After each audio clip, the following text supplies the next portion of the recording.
So you want to get into long range shooting? Let's get started. All right, what's up and welcome to the channel. My name is Hegshot. Thank you so much for joining me today, as I am going to try to help you. If you are new to long range shooting, you're like, dude, this is something I really want to get into, but I don't know where to start. This is a video that I hope will help you get started in this. Now, I've been doing this for about a year, and it was very intimidating getting all of this set up, getting started, already having the YouTube channel, and not knowing a damn thing about any of this. Been kind of frustrating at times, and it's also been a lot to learn. Okay, so I'm going to tell you what I've learned, and hopefully this will get you set up, at least get you to the range, and some things to help you while you're at the range.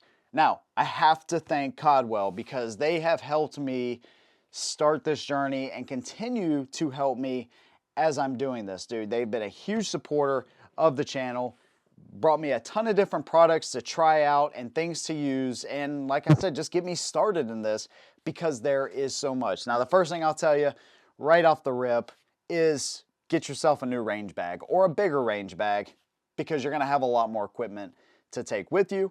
Also, a lot for extra time. Now, just prior to this, I had never shot past 100 yards. So anything long range, I'm considering long range like 300 yards and out.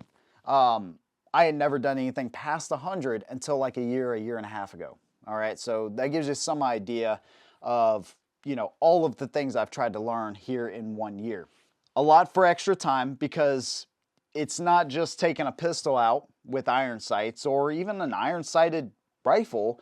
It's, you know, getting sighted in at 50, and then if you want to do anything longer, you know, maybe let's get sighted in at 200, and let's make sure that our groups are good. There's a lot more that goes into it. Again, I want to hopefully ease the frustration on your part by taking the frustration on and, you know, share some of the things that have been frustrating on mine over the past year, and hopefully make it an easier process for you. Let's talk about the first thing here. The first thing I'm going to show you here is a gun vise, and if you don't have a place for a permanent vise, this is a good option. This one's made by Tipton. This is, like I said, the Tipton gun vise, and this allows the rifle to stay in place while you do anything you really need to do with it at all. Putting a scope on there is our main focus today. Has adjustable feet down here. It has rubber mounts on both sides up here, so that way it doesn't mar your gun up, but again, it's going to hold the gun firmly in place. You can get it level, whatever you need to do. It has a little tray down here. You can, actually comes with 2 trays where you can keep your parts and whatever you need. Fits a host and variety of guns. Actually, you can remove these, push it closer together, whatever. I'm gonna leave a link down below to anything you see here. Just check the description box, and if there's something that you can use, I'll leave the link. And if there's an associated discount code, I'll do that for you as well. Like I said, this just makes it so easy to actually work on the rifle. All right, another thing that will come in handy whenever you're doing this is obviously you want to make sure that the scope is level while you're mounting it. This will literally ruin your day if you don't do this. So Wheeler actually has a set here. One part of it hooks onto the front of the barrel. The other part you can sit on top of a turret. Obviously it wouldn't sit like this, it would actually sit like this. But you get the idea. This will make sure that you are level the whole time. Side note, it's not level right here because I actually have it twisted the wrong way. Once I put it like that, this one actually is level. But this little kit right here can save you a ton of frustration once you actually get to the range. All right, so depending on your rifle and what kind of scope rings you have is going to determine how this next part goes. But again, that's where this vise comes in handy. That's where your level is going to come in handy. But just a side note here, put on a podcast, put on some music, whatever the case may be, and take your time with this. Now, these types of scope rings here, this is not an expensive set at all, but you want to get yourself a Torx wrench, which will measure the inch per pound that you actually need, and make sure that you crisscross your pattern with the bolts. And again, just take your time. Go a quarter turn at a time if needed to make sure that you get all of this right. Now, I know there's going to be somebody that says, oh no, man, it's not that precise. Trust me, dude. You could really screw yourself whenever you get to the range if you don't take your time doing this. Now, you don't necessarily want to tighten these down all of the way. The reason I say that, you want to adjust for your eye relief. So basically, the easiest way that I've found to do this is start to tighten them a little bit, but make sure the scope is in a position where it can still slide back and forth, and literally just drop the gun down, bring it up to your eye. Drop it down, bring it up to your eye. If you have an adjustable stock, adjust that to where it's going to be most comfortable for you. Me and Mrs Hegshot shoot every single gun that you see on this channel, so she's got to do some adjusting, and so do I. But if it's only you, then you can generally just put it where you like it, bring it up to your eye, make sure it's a natural kind of feel, make sure your eye relief is good, exactly where you like it. Once you get it there, then go ahead and tighten it down all the way per the manufacturer's specifications for your torquing. Also, make sure you put just a little bit of like gun oil or lube in here, so that way you don't get any moisture in between the scope and the rings and, you know, prematurely ruin your scope there. All right, now once you get to the range, a spotting scope is going to be necessary, especially if you're anything past 300 yards.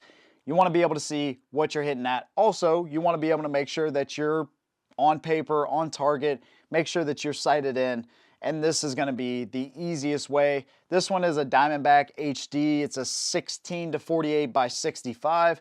This has been a pretty decent spotting scope so far. It actually came with a little tripod right here, and you can set this up, make sure it's level and all of that good stuff right there, and it's pretty self-explanatory. One thing that you may want to consider is, like what we do, is being able to record it. Now, the very first time we ever went out, Mrs Hegshot literally just did not like me that day, because my idea was we take a regular camera, we point it into this little lens to get the footage we need. It was an absolute nightmare to get that first footage. I figured, hey, there's got to be a better way, obviously. So I tried one mount, and basically it just kind of pops on the end of here. I think it had a little attachment, and it basically screwed in. It basically had four little hooks, if you will, that hooked to her phone, but you could never get it lined up properly, and there was a lot of shakiness in the footage. Just didn't look good.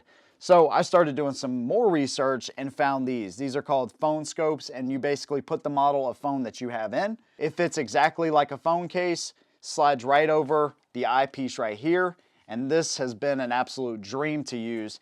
Not only is it just stabler, it just looks better, and it's easier to see when those shots actually hit. This might be a good investment for you. They're not cheap, but again, this has been totally worth it. All right, and the last piece of equipment here that I think will help you out is the Rock BR. Now, up until the point where I found this, and by the way, I was just talking to a random guy at the range one time. He was shooting 6.5 Creedmoor, and I noticed that his gun wasn't moving with each shot, and I'm like, man, that thing is awesome. Well, Codwell carries these. They sent me one out.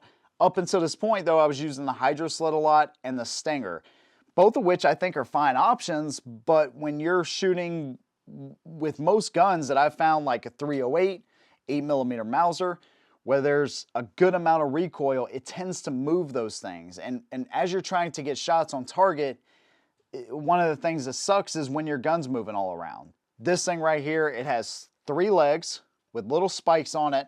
This thing will dig right into whatever surface you're on, whether it be wood. I've even shot this on the little concrete tables that they have out of the range. Does not move, dude. This thing is literally built like a rock. Big old cast piece of metal here, and it works amazing, dude. And then it's got a little finesse wheel right here so you can adjust your elevation. It actually has a windage adjustment as well. 4-inch stop, has a level in the back. Absolutely incredible. If you're gonna go with some kind of a rest and you want something that's not gonna move, this is the option right here. Now it has a skinnier handguard bag up here.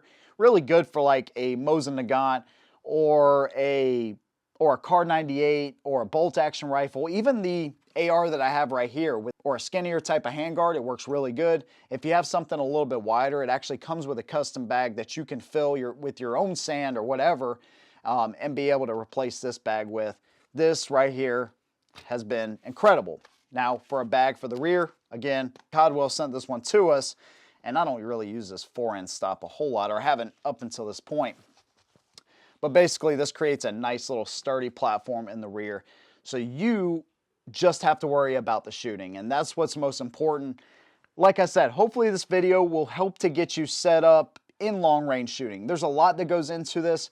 Ballistic calculators and mil dots and BDCs and this and that. This video didn't cover any of that. There's still a lot to that that I even need to learn. But hopefully this will get you set up and make your time a little bit easier and less frustrating than the time I had. Thank you so much. If any of this helped you, make sure you subscribe to the channel, drop me a like on the video. Let me leave any comments down below where you can help another member of the community get into long-range shooting. So as frustrating as this has been at times, learning how to do long-range shooting, it's been very satisfying and something personally I enjoy doing as much, if not a little more, than pistol shooting now. Really, really, really enjoy it. Thanks so much for watching. I'll see you in the next one. And as always, hold them down.